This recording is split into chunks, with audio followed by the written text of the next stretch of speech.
بسنكي مقراص ملاخ بجت منግስቲ ኢትዮጵያ ስርዓተ ትምህርት ትግራይ ክዕጸው ከም ዝኽእል ቢሮ ትምህርት ትግራይ አጠንቂቁ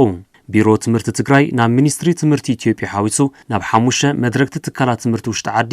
ጻውዒት ሓገዝ ትምህርት ዝምልከት ደብዳቤ ልኢኹ መንግስቲ ኢትዮጵያ ካብ ጥቅምቲ 2018 ዓመተ ምህረት ሒዙ ናብ ቢሮ ትምህርት ትግራይ ገንዘባዊ በጀት ከም ዘይላኣኸ ሓላፊ ቢሮ ትምህርት ትግራይ ዶክተር ኪሮስ ጉዕሽ ሓቢሮም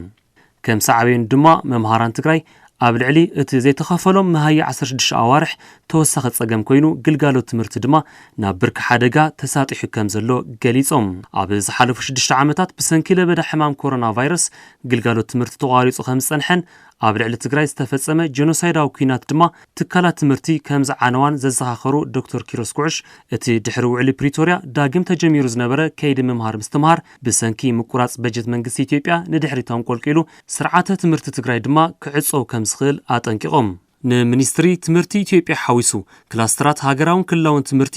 ኮሚሽናት ቁጽር ሓደጋ ኢትዮጵያን ትግራይን ስርዓተ ትምህርቲ ትግራይ ካብቲ አንጸላልይዎ ዘሎ ሓደጋ ዕጽዋን ምድሓን እወንታዊ ድፊት ንኸበርክቱ ድማ ዶክተር ኪሮስ ጉዕሽ ወሲኾም ጸዊዖም ብመሰረት ስምምዕነት ውድብ ሕብራት ሃገራት ዓለም ትምህርቲ መሰረታዊ መሰል ብምዃኑ ህጹጽ ትኹረት ከም ዘድልየውን ቢሮ ትምህርቲ ትግራይ አተሓሳሲቡ